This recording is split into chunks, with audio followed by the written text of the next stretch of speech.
Are you ready to explore the unknown? Dive into the world of the strange, mysterious, and unexplained with Eerie Expeditions magazine. Each issue is packed with spine-tingling tales, cutting-edge paranormal investigations, and exclusive insights into hauntings, cryptids, UFOs, and more. Whether you're a seasoned investigator or just love a good ghost story, Eerie Expeditions magazine has something for you. Join our growing community of truth seekers and adventure lovers. Subscribe today at EerieExpeditionsMagazine.com and unlock the secrets of the supernatural. Are you ready? That's EerieExpeditionsMagazine.com, where the extraordinary is just a click away. Dare to discover.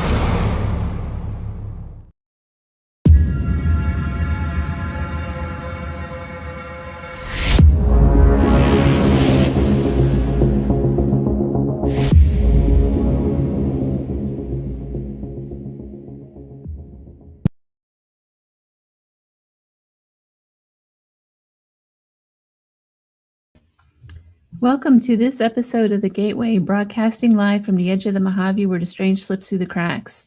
We are live on United Pub Group Radio Network 107.7 FM New Orleans, and I'm your host, C.L. Thomas. Tonight I'm talking with Timothy Shaw from the Black Cat Lounge and his book, C2D1 Haunting. I have it right here. Can you guys see me? Hold on, I can't see you. Yeah.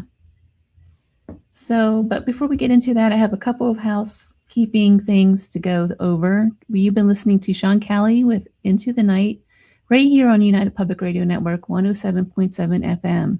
After the show tonight is Paratruth with Eric and Justin. I think you guys will really like their show too. It's a little bit of a darker paranormal. So stay tuned for that. They're on right after me. It's currently 98 degrees here in the valley. I hope everyone is well. Eerie Expeditions magazine is now available online. The copy for an online version is only $1. So stay tuned for the developments of the magazine. There's going to be a lot going on with that in the next couple of months as I build it back up. But for now, it's going to be a bi-monthly publication. So if you would like to contribute a story or you would like to purchase an advertising spot, get in touch at contact@EerieExpeditionsMagazine.com. So this past week, I was at the Grand Ole Opry. Isn't that exciting? A lot of people don't get to see the ins and outs of the Grand Ole Opry. Has anyone out there been out there? I don't think there's a lot of people in the comments that I can see today. Hi, Heidi. Heidi, have you been to the Grand Ole Opry? I've been there quite a few times over the years with different country music artists, and I don't know. I'm not really much of a country fan. These are like the old school people that would play there, like Charlie Daniels, and I listened to a lot of bluegrass, so I saw a lot of bluegrass bands there. But my favorite of all time, my favorite concert of all time was Coldplay at Ryman. So this was before they were really big. But a lot of people don't realize a lot of this country music stuff, like the venues, the Ryman Auditorium, which is actually an old church. It started out as an old black church, actually. A lot of people don't know that little piece. But it's an old church. A lot of big shows play there. And the Grand Ole Opry, that's been around for a long time as well. And both of those venues are very haunted. So a lot of people don't think of Nashville as being haunted, but those two are very haunted. So one day I'm going to have a show on here and just talk about the haunted country music spots around Nashville. We can talk about Johnny Cash. There's a whole list of them. Dolly Parton's family. It goes on and on. A lot of fun could be had with this. So I am planning on doing that. My tonight's guest, he's a great guy. I just love having him on, and I can spend hours talking to this guy. He hosts the podcast, The Black Cat Lounge, which airs on Facebook Live, and he volunteers at Lockport Community TV. He also does other things, like he does historical reenactments. He teaches, I think he likes cryptozoology. He does a lot of paranormal investigations, and he does a lot of cemetery restorations. He sent me a book, I think it was back over Christmas, the C2D1 Haunting, and I read the entire thing. Here it is. It's in one of his older books. But the story of this kind of captivated me, and I think I read it in 24 hours. It's an easy read, and I think you can get it on Amazon, if I'm not mistaken. I'll ask him in just a minute. The book had a lot of personal similarities with me, with a haunting that I experienced and wrote about probably about a decade ago now. And that book is Dancing with Demons. But this book here, it brought up a lot of interesting memories for me, as well as some ideas. Do spirits target certain individuals? And that's what we're going to talk about. So let me get him on here. Timothy, welcome to the show. Hey, how are you? Thank you for inviting me on. You know what? This is great. You know, there's only one person that I would cut my own personal show short for, and that's you. Thank you so much for, you know what? Just thank you for all your support the last few months. Oh, you know what? Here's the thing. You know, it's funny, but I always had instructors over the years that had said to me, well, you know, Tim, I'm a good judge of horse flesh, so you might go somewhere. So that's all I'm going to say. I'm not going to say anything about horse flesh or anything, but you know what? The one thing that I thought about when we've messaged back and forth or we've spoken was we have so many similar values, and we have a lot of the same opinions, and we see things perhaps a little bit differently than a lot of other people do, especially being in this insane world of paranormal and all this other stuff. And I think that's what you impressed me with it. And then when the second time that I had you on the show and I had read your book and we were talking about it, I thought, wow, because as someone who has really gone and I've worked with a couple exorcists and I've learned from, guys like Johnny Zaffis and some other people over the years. When I read your book, there are certain patterns, certain steps, certain things that you read into. And then when I talked to you, it was like, that's wow. Okay. And that's when I kind of figured out that I'm a good judge of horse flesh. So, and I believed, and again, I believed it. And I think that's what, and I'm a person that's very jaded. So, people come up to me and they tell me all these stories and I'll smile and be very nice and say, that's really interesting. Thank you for sharing. But a lot of times I really don't believe what they're telling me because it's just, it doesn't work within the realm of my own experience. Whereas what happened to you was very close to so much that I've gone and either experienced or I've talked to people or I've worked with people that have had that experience or talk about it. So yeah, that was great. I mean, it's great to be able to hang out. Well, we're on opposite ends of the continent, but we get a chance to hang out and talk about the scorpions in your house and bugs. Oh, yeah. For those that are listening, I just killed a scorpion right before I came on air in the house. And it's it's been going on all week. I don't know if I don't know how fast they even grow. I don't know anything about bugs because I hate them so much, but they have had to have hatched or something, but they're like this big. So no, I don't know. Were they just living in the walls or something? I don't understand. No. Please. Now I'm going to be walking around my house here in the East. You know what? I got little sugar ants that are about yay big, we got traps set up all over. No, I'm not a bug guy either. Yeah. I did a vision quest many, many years ago, and it was great. I'm out there by myself, and it was an amazing experience. But the second night I was there, I woke up and I had a tick in my belly button, and never again. I'm going to tell you what, it was like, it was that like 30 seconds of like ultimate panic with the sweat coming down. And then I realized, my logical mind kicked in, but no, I'm not a bug guy either. Oh, I hate them all. I just hate them, especially if they fly. It makes it like 10 times worse. Listen, where you live, they're not bugs, they're birds. We have bats around here, and the bats are like big too. They're like this big. Everything's big here. I guess you have to be for this terrain, but everything's giant. Here, it's not too bad. The worst that I have to contend with out behind my house is deer and turkey. That's it. And I figure both can end up on my dinner table at any time. Especially that turkey. So you wrote this book a while back, but I know you said you were redoing it though, right? Are you redoing this one? I'm going to be working on it. Yeah, I'm going to redo it. There's a couple things that have come to light over the last couple of years. A couple things that I've actually can understand a little bit better about it. And so back then, I forget. Oh my God, we're talking a while ago. I was approached by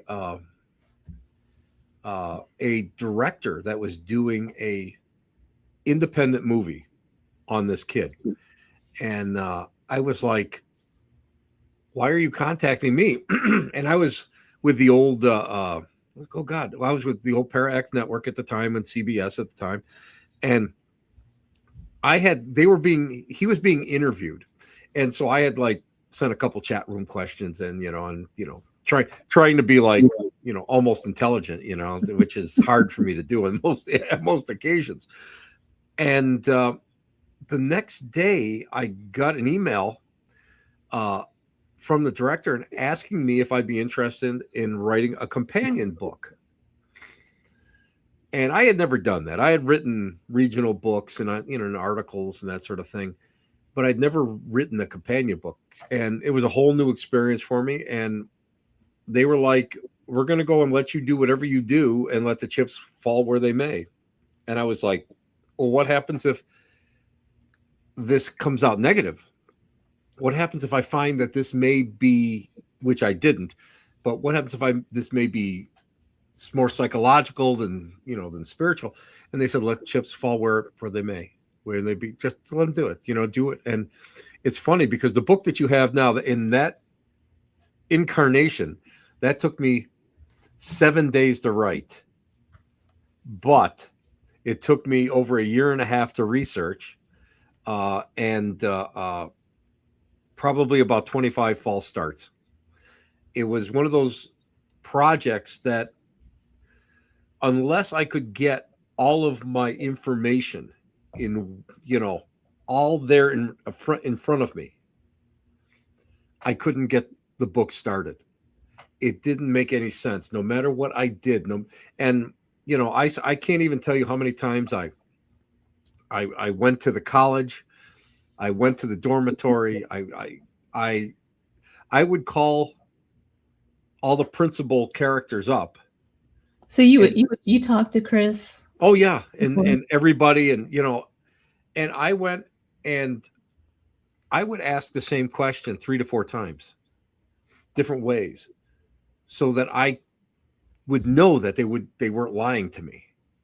And every time, I would say, "Hey, can you tell me about the first night that you got this infestation? What happened? What was going on? Why was the tape recorder in your drawer? Why did it turn on? Do you know why it turned on? Did you have I'd ask 1,001 questions.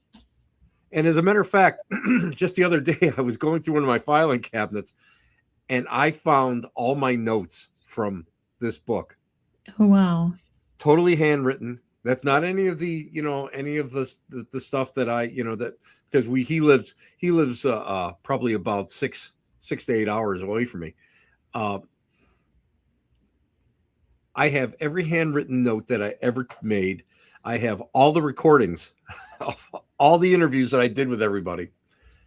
And it's just amazing. And I was looking through them the other day going, to me, it's still insane. And I'll stick by what I say about that book. It's probably one of the best things that I can be proud of, because I actually got a chance to delve into the mind of what I'm going to call a victim, a psychic victim.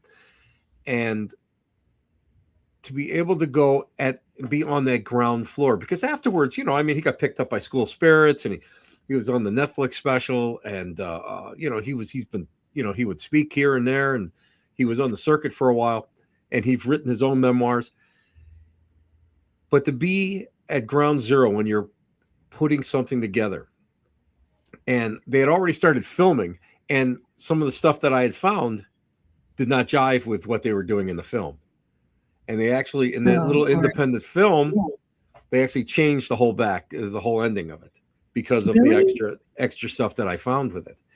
So it was that was a great experience. But it's just an incredible experience to be able to go and have to sit down and figure out the whys and hows and whats, and still come up with a big question mark in a lot of different aspects of it. But I mean, I went back almost 3,000 to 5,000 years. I did ground searches. I looked at Native American lifeways and who was on that property, and even there's a big part of it that kind of wraps around the Revolutionary War. So I mean, I really did a lot of boots on the ground research when I was out there, and it was a great experience. And again, it was a year and a half of really going and deep diving it and finding these obscure books. Luckily, at the time, I was a docent up at Old Fort Niagara, which is a historic site here in Western New York, up on the Niagara, right up on Lake Ontario, where the Niagara River empties into Lake Ontario.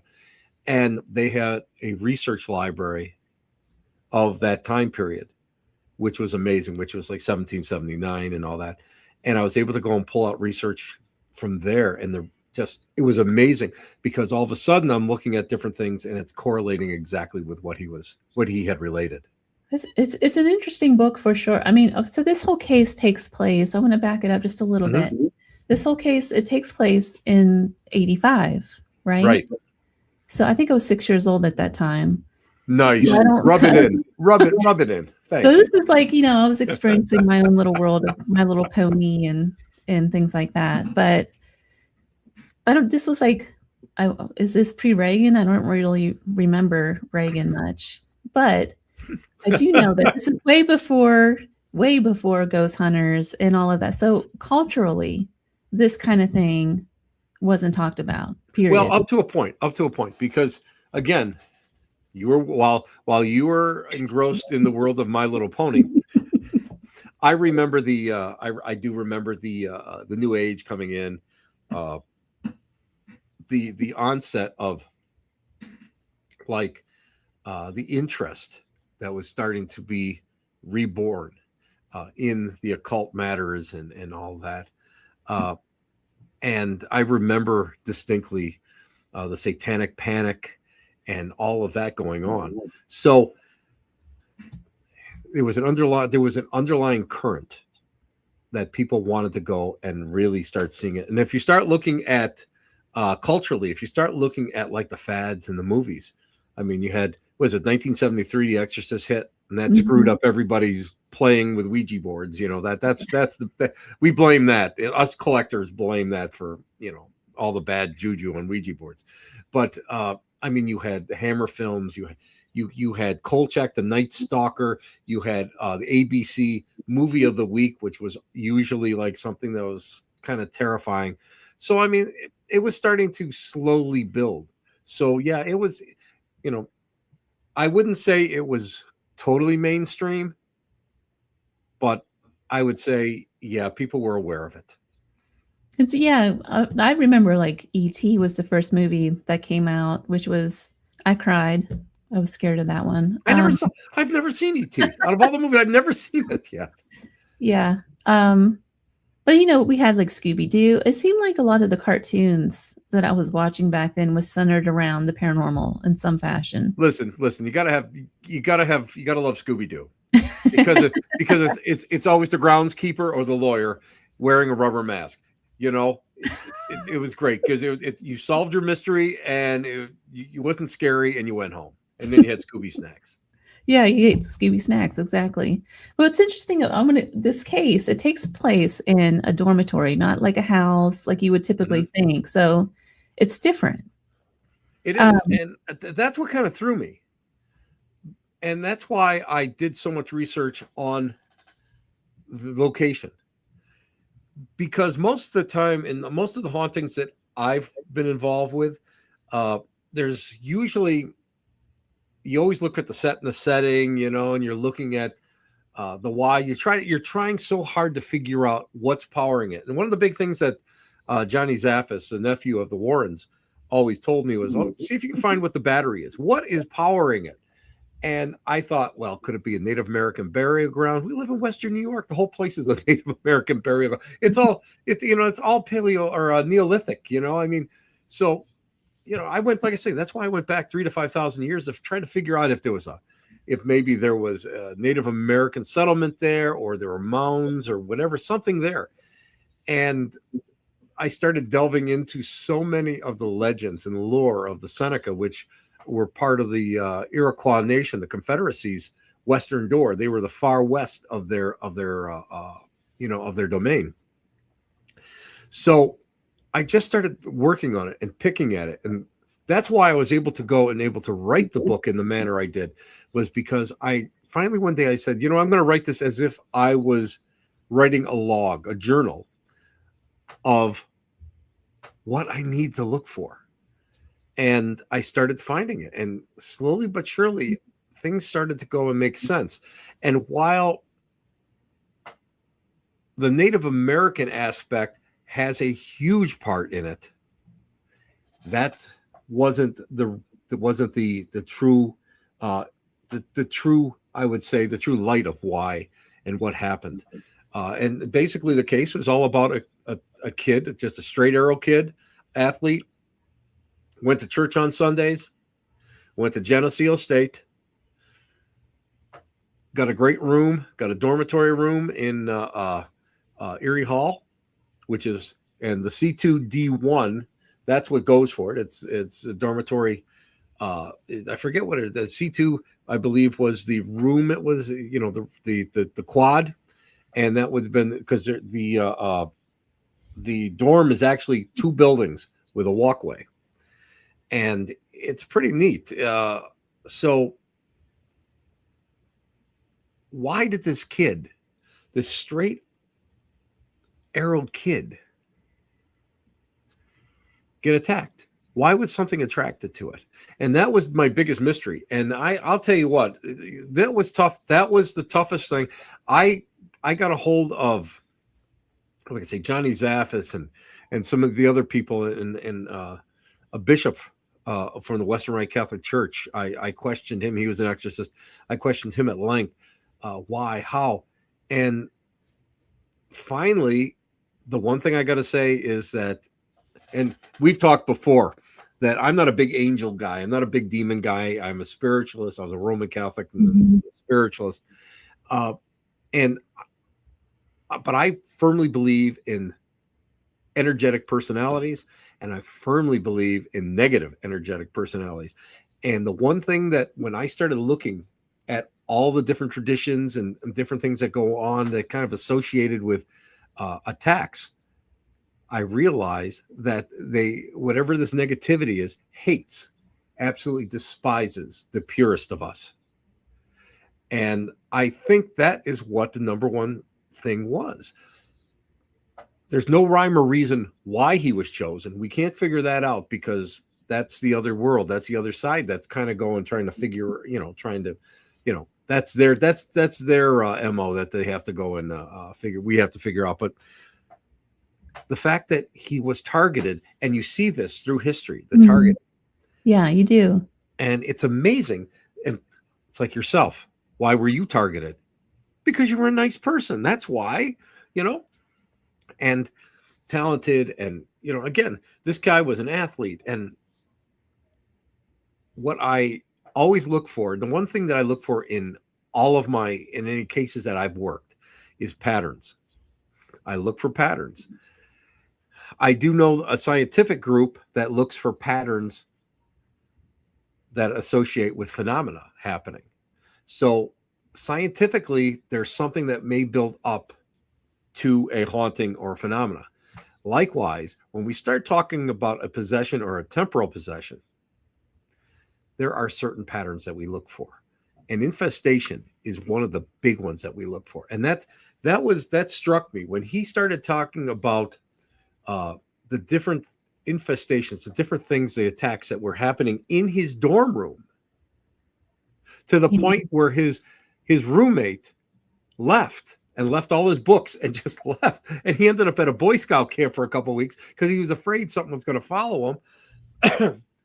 I realized at that point that, okay, this is a targeted attack that is building up over time. And we knew that, and you know, when we start looking at any kind of anything of this nature, it's plain as day. Infestation, although now with the onset of all the paranormal stuff and it's obsession is the number one that we have to look for, because there's a lot of paranormal people that are pretty obsessed by what they're doing, and they like they can't go to the bathroom without their recorder to record EVPs, you know. Yeah, this is a little different though, this case, because much like mine, it's the activity.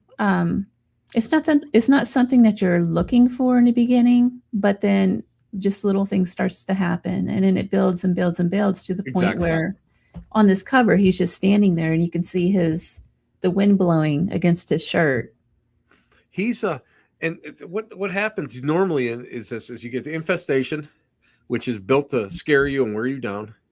Oppression, where it really goes and it goes into hyperspeed and it wears you down to the point where you're just exhausted. And in the tradition of the Catholic Church, if you ever read Malachi Martin's Hostage to the Devil, the victim has to agree for the spirit to take over, or the spirit will go and just debase you either to become into an animal-like state of being, or kill you, or you kill yourself. And that's unless you go and you allow this thing in and, to do whatever it has to do. So when we start looking at this, we see a classic case. And that's the one thing that I was worried about more than anything else when I wrote the book, was how classic of a case is this? Because I had studied other cases. And again, if you read Malachi Martin's work of all these other exorcists that he had worked with or he had studied, you see all these classic cases. And I went back to Johnny Zaffis and I said, Johnny, could this be a classic case? And I spelled it out for him. He says, number one, he says, colleges have this huge amount of hidden suicides. That's number one. Oh, they wouldn't report that. Yeah. He goes, could it be a suicide? And I'm like, I don't know. It's not showing me this. And he goes, what about the pattern? Is it classical? And I said, yeah. And we started looking at it, and I started, over, I don't know how many conversations with him. I explained it to him, and he's like, yeah, that has a really hardcore pattern to it. And it went to the point where it's not only oppressive, but it's also going out there and it's showing itself. Mm-hmm. Something that happened that he was told after I wrote the book, and I believe was announced on the TV show School Spirits, was his dad. He was in such a terrible state that his father drove to Geneseo State, and he stayed with him overnight. And he sat there with a pistol and a baseball bat while he slept. And he never told Chris until when they were filming this, this School Spirits segment, that he actually saw something in the closet looking out at him. And at that point, I'm thinking, okay, we have spirit manifestations. We have whatever it was trying to rip the blankets off his bed. That is classic. That happens. You have sounds, you have oppression, you have something that is following him around, and it's going from place to place. Now, something else that I didn't know about, again, that's why I have to kind of rewrite the book. So we're at Geneseo State, and we're doing a Q&A. Great Q&A. Everybody's asking questions, and and I'm sitting there, half like someplace else, like I normally am, not except during interviews with you, and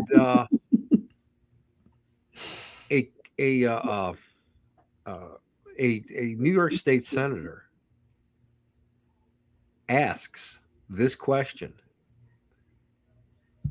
So, was there anything that preceded this? And I mean, what do you mean by preceded? She goes, before the 1985 haunting. I said, geez, I don't know. I said, I've talked to historians and stuff, and nobody has said anything about it. She goes, well, my son came here and had something happen to him in Erie Hall. In the same place. Yeah, not same room, but in the same dormitory. Later on, a woman came up to me and said, I think it was 89 or 90 when she graduated, that she would hear a voice that said, where's Chris, in her room when she was by herself. Now, again, this was all stuff that, because I was boots on the ground and we were doing promotion for their little movie and stuff, this is when I started to learn all this extra interesting thing. So it's a case where something has been there for a long time and something still may be there. And I always tell people, when it comes to hauntings, there's the right person, the right place at the right time, and it explodes. And you know that yourself. That's with you. With this Chris, when you look at the story over time, it really starts to wear him down. So like he stops practicing, he stops running. Exactly. At one point, he thought about dropping out of school altogether, which is that's important. But that's something else. That's part of the oppression pattern, because of the fact that whatever this is, this energetic personality, this negative energy, wants to go and control you and confine you, and it will do anything it can to go and almost put you into a depressive state. And you have to really watch that. And that was so important. Now, he was very lucky because he had a good friend that was really into all of this. I mean, loved it. And he went in there and he took the roommate's, bed, and they were able to go and start, I won't say fight it, but make more sense of it. Because the one thing that you find in many of these cases is that these energetic personalities want to isolate you. And by isolation, I mean, let's face it, if you come up to me and tell me that there's something going on in your room or whatever, and if I come over and nothing happens when I'm there, I'm going to think that, well, you're imagining it. And then you are going to be like, what's wrong with me? Is it me? And that all will feed into a sense of depression and stress and frustration.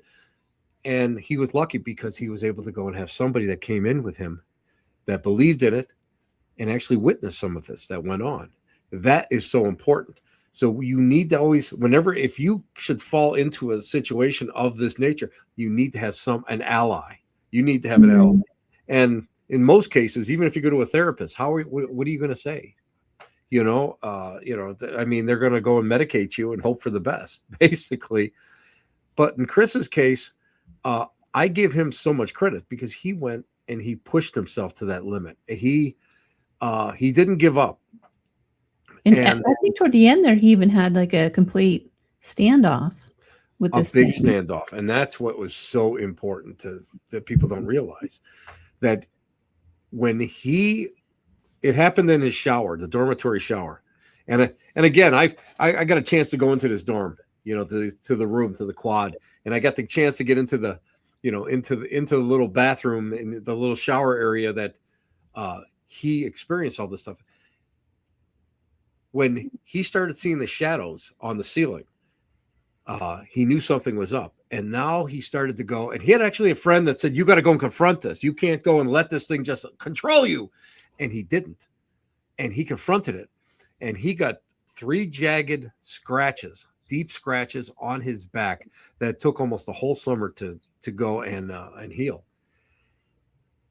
And he stood up to it. And what I thought was amazing was that when he did stand up to it, whatever it was showed itself. And he's like, I don't care what you do to me, but leave my friends alone. I don't care. And he was at that point where it's like, I'm not giving up, but I will go and I will fight you to the death for this. I don't care if you take my life. And this ghost, spirit, whatever, let go this unbelievable cry and then just faded away. And then we started finding out that there's an ancestral tie. A lot of people believe in ancestral curses. Well, we started looking into it, and we found an ancestral tie to something that was to an occurrence in the 1700s during the Revolutionary War that happened not that far away from the college, and it's called the Torture Tree. It is a Native American. It was a Native American town called Little Beardstown, and the tree is there. It was a sapling. Traditionally, it was a sapling back in the 1700s, and a force of American infantrymen went on recon, went a little bit too far, got captured. Most of the men, except for two, were massacred. They brought these two guys back, and the British extracted information from them, and handed them back over to the Native Americans, who were incensed because George Washington was burning what they call the breadbasket of Iroquois, all the farms and everything, and they ended up disemboweling him, tying him to the tree, and dragging him around the tree as his intestines wrapped around the tree, and and then I think they beheaded one of the gentlemen, and then the other one, I believe he died, Boyd Parker. No. And it's there. So, I mean, and that's right where he was running. He would run track, run over this bridge, over this creek, right by the Torture Tree. So then we found out that his ancestors actually lived down this road, the next property to one of the, I believe it was, I forget it was Boyd, Parker, his family.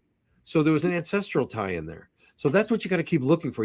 All these little things just keep kind of piling up. And that's what, in order to create an entire reason for why things happen, could it have been almost like an ancestral curse coming down on him? Could it have been the person that he saw in the, in his visions? And when he saw this person, it all made sense, right down to the clothing of the colonial period.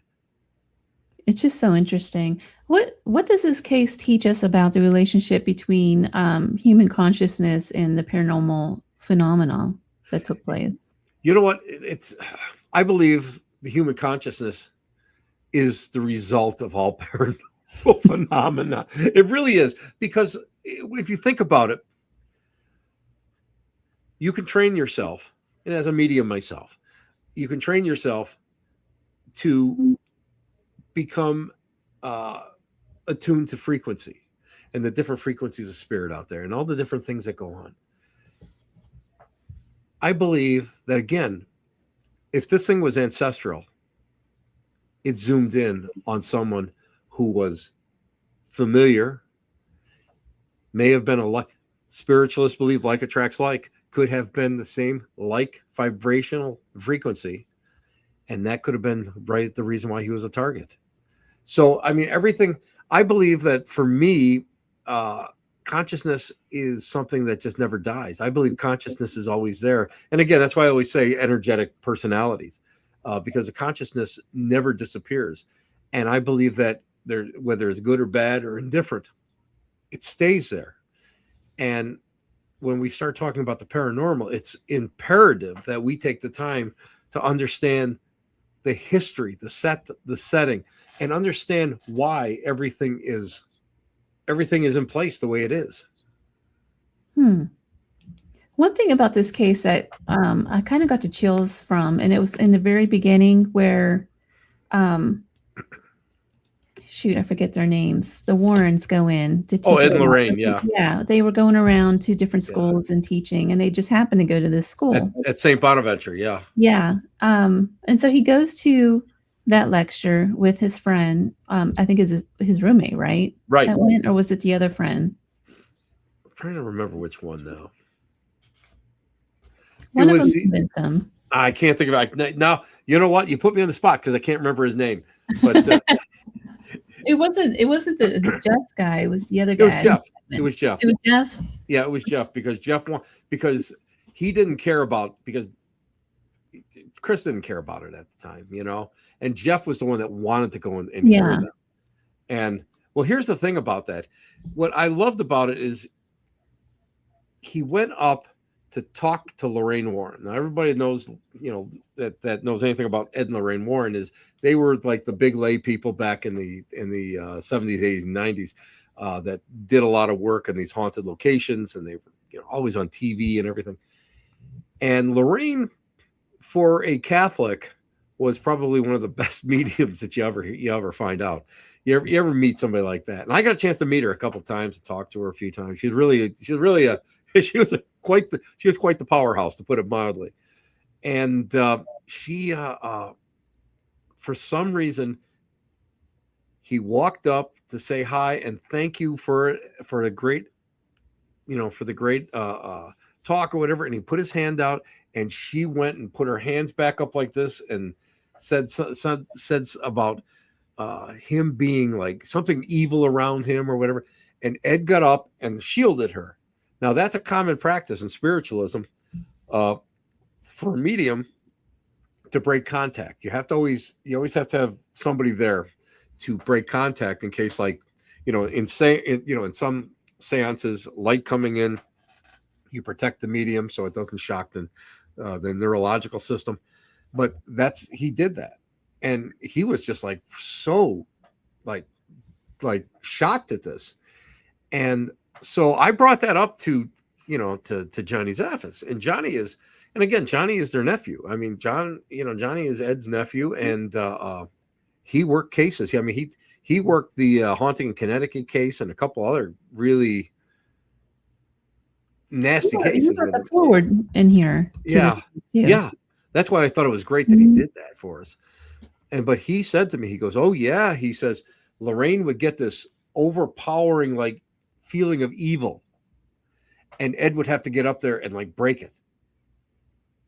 So yeah, and so it's pretty interesting. But also something that happened right around the same time, Father Alphonsus Trabolt, who was a Jesuit priest there, he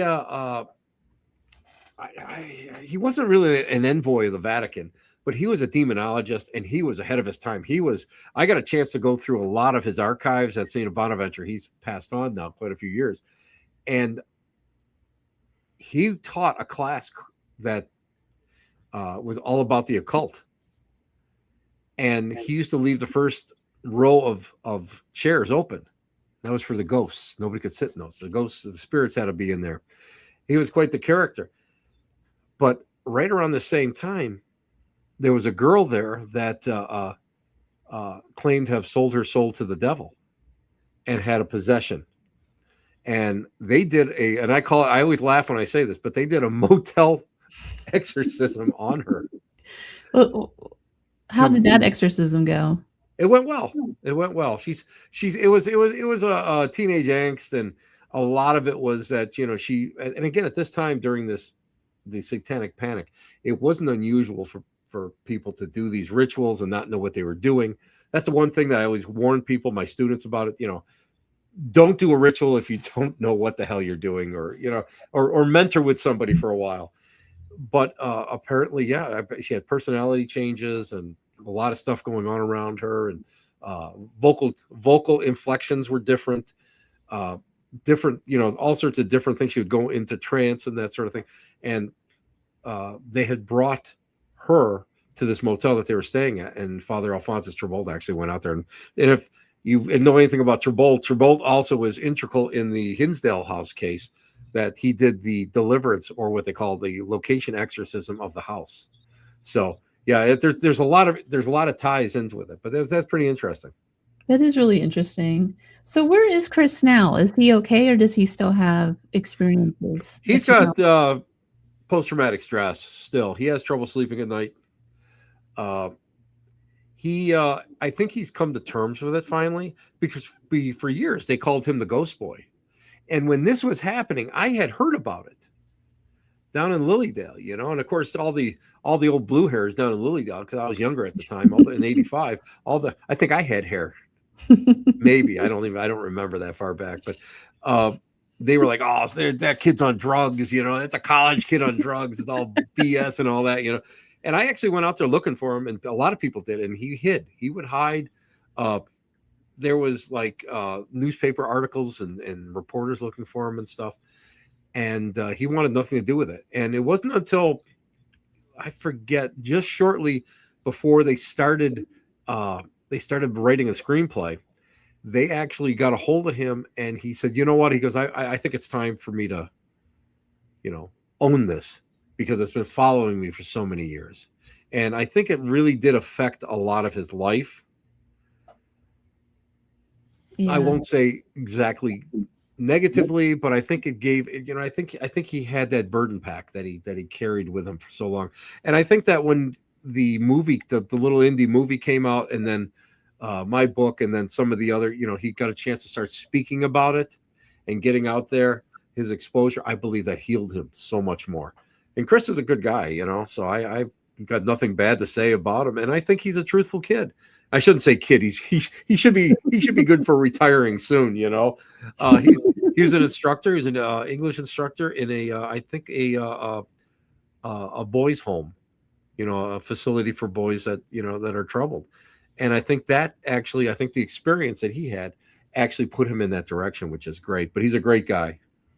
Yeah, I think he was. Wasn't he in school to do something else? I can't remember what it was. Well, he was, exactly. To be honest, I would say he was almost ranked to be an Olympian. And yeah, he was. It seemed like he was. He was. Really he was. I think he was taking a lot of different, more athletic courses and stuff. Because I know he spent so much time in the gym and so much time running and marathons and all that sort of thing. So. Yeah, I think that's what pushed him into that direction. And the best part was so he hadn't been to Geneseo in many years. So we're doing the movie was just in the editing stage. So we're doing a trailer. So we come, I had just started the book, and we're in Geneseo. And then he comes to, they have a big gathering every year of alumni. And he's there actually going to talk about his experience, which is like amazing. Where do they put him? Where do they put him and Jeff? C2D1. That's where they put him in there. I thought that was the greatest thing in the world. And I go, so Chris, anything happen? No, thankfully, no. Don't you know he was probably really nervous about that. That's kind of mean to do. That's a mean thing to do. I think they did it just to not to fool with him. I think they just did it because, here you can relive your college days or something, But the other one was we were there, and I was up there. I met them up there, and I was doing some photographs, and I was kind of really walking the ground. So I met everybody up there, the production company and Chris. So we get in and we to the dormitory, and we go to the RA, and we go. Chris goes, well, this is what I'm doing, and this is I was here. The RA goes and points to the bulletin board, and there's an article about Chris on the bulletin board. And he says, well, do you want to see your old room? And he said, yeah. He goes, oh, go ahead. Guys, go ahead. He goes, you just can't, you photograph it or, video it. I said, no, there's no problem. I just want to, go back in there. I want to experience it. Knocks on the door, and it's full of ladies. It's all cool. all girls in there. And what does Chris say to him? Hi, I'm Chris DeCesare. I'm you're probably getting all these crazy emails about and everything. That was me. It was the funniest thing in the world, and they were in hysterics by it. Nothing had happened to them. They were like, no, there's nothing, nothing going on. But it was just neat to be able to go in there and, when there were like living people in there, Right. And it was so funny. But they thought it was great. He signed some autographs and off we went. It'd be really interesting to know if he ever contacted that spirit again that was harassing him from before. As far as I know, no. As far as I know, that ended there. Yeah, that was the same with me in that other place too. It just ended. And I see this. Some people, it's like they say that the entities will follow them. My question is that, are you sure it's the same entity, because there are parasitical spirits out there that are mimics that can assume the attributes of humans, and it can assume the attributes of spirits, of other spirits, those personalities. So that's hard to figure out, you know. And as a paranormal investigator, you really have to sit down and you really have to really go through the, you know, your little book of tricks to figure out how to do it. But yeah, so I often wonder about that. But he was able to go, and he was able to stop it at that point. And I thought that was great. And I often think to myself, as someone who was, you know, literally, you know, like I say, brought up Roman Catholic, but my father's religion was spiritualism, and went to a spiritualist camp all during the summer and visiting, and all my relatives are down there, and the faith has been in my family since the 1880s. I often think to myself, would I have the same courage to be able to do that? You know, I'm not afraid of, you know, I mean, I like I told you, just not too long ago, I mean, I got knocked right to the ground at a location, and it didn't bother me. Or you see something, it doesn't bother me. But would I have the true guts to be able to go and say, okay? It comes to a point where you kind of have to. At some point, you just hit that wall where you come at that standpoint where you have to. And that's the best way to describe it. The big thing that we have to understand is that, and this comes from the late Raymond Buckland and a couple of my teachers, but the big thing we have to understand is we are in total control of anything spiritual that goes around us. And in most cases, I won't say poltergeist cases, because poltergeist cases can just be errant energy and that sort of thing. But anything that has any kind of intelligence to it, you have to go and you have to say, okay, that's enough. Stop. Believe it 100%. You've got to take your control back. And 90% of any of the clearings that we do, that I used to do a lot of negative stuff. Now it's, you know, I'm an old goat now, so you know I don't do that stuff that too much. I'll tell you how to do it, but I want to be in bed by 10 o'clock at night. But I always tell people that you have to go, and in my cases, I always had to sit down and educate the people on what to do and how to get through this, and the patterns and tried and true lessons that I've learned, how to lessen all of this out and how to go, and it ends.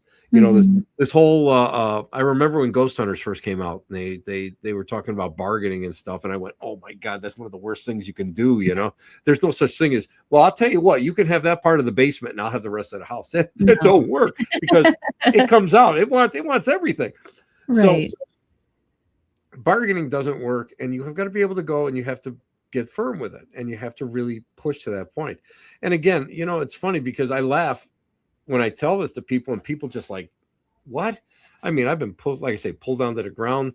I've been scratched a couple times, pushed going upstairs and that sort of stuff. And, you know, you have to be able to go and realize it comes with the territory, and you have to be in control of it, because what it is trying to distract you, and it's trying to make you question your own belief system.